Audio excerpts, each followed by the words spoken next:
CM ने जो आज इस्तीफा देने की घोषणा की, उसके बाद बीजेपी की तरफ से लगातार प्रतिक्रिया उनका कहना है कि हम यही मांग कर रहे थे और ये साबित हुआ। देखिए, बीजेपी जो है वो एक बेशर्म झूठा पार्टी है। उसने झूठे और बेबुनियाद आरोप लगा के देश के प्रधानमंत्री और गृह मंत्री अमित शाह और नरेंद्र मोदी ने अरविंद केजरीवाल को गिरफ्तार किया आम आदमी पार्टी को खत्म करने के उद्देश्य से और यहां पर हॉर्स ट्रेडिंग खरीद फरोख्त करने के उद्देश्य से, लेकिन वो विफल हो गए। अब केजरीवाल जी जा रहे हैं, जनता से हम प्रमाण पत्र लेकर आएंगे। ईमानदार हैं या गुनहगार हैं, ये दिल्ली की जनता तय करेगी। और मुझे पूरा यकीन है कि प्रचंड बहुमत से, जैसे 67 और 62 सीट लेके 2 बार केजरीवाल जी जीते हैं। इसके पहले एक बार उन्होंने सरकार बनाई, 3 बार वो दिल्ली के मुख्यमंत्री रहे। इस बार भी वो प्रचंड बहुमत से जीत के आएंगे, जनता का प्रमाण पत्र लेकर आएंगे। भाजपा शासित एक राज्य बता दीजिए जहां शिक्षा फ्री, बिजली फ्री, पानी फ्री, इलाज फ्री, उसके बावजूद मुनाफे का बजट हो। दिल्ली में अरविंद केजरीवाल ने ईमानदारी से दिल्ली के लोगों की सेवा किया और सारे काम करके मुनाफे का बजट दिया। लोगों के बाद एक और चुनाव हुआ था, लोकसभा का चुनाव बीजेपी करी हुई, उसमें तो मैंडेट जनता ने दिया और आप हार गए। देखिए, ऐसा है कि लोकसभा और विधानसभा का चुनाव अलग अलग तरीके से दिल्ली में होता रहा है। पहले भी लोकसभा के चुनाव में बीजेपी जीती है और ध्वस्त हुई है, विधानसभा के चुनाव में बुरी तरीके से पराजित हुई है विधानसभा के चुनाव में, तो इस बार भी वही होगा।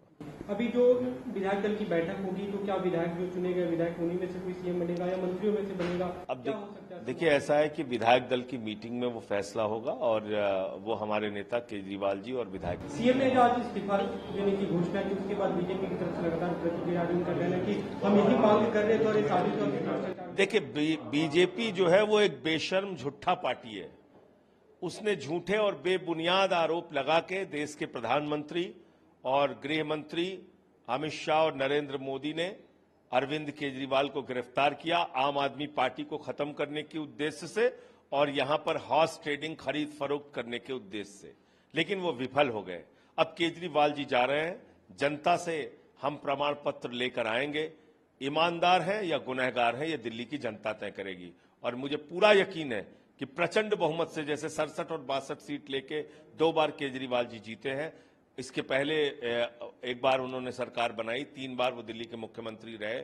इस बार भी वो प्रचंड बहुमत से जीत के आएंगे, जनता का प्रमाण पत्र लेकर आएंगे।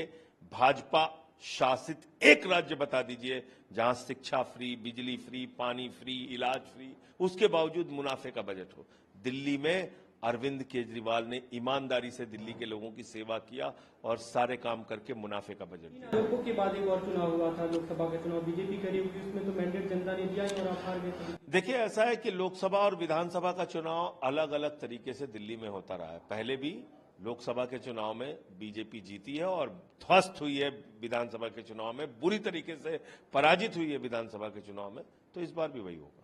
अभी जो विधायक दल की बैठक होगी, तो क्या विधायक जो चुने गए विधायक उन्हीं में से कोई सीएम बनेगा या मंत्रियों में से बनेगा? अब देखिए, ऐसा है कि विधायक दल की मीटिंग में वो फैसला होगा और वो हमारे नेता केजरीवाल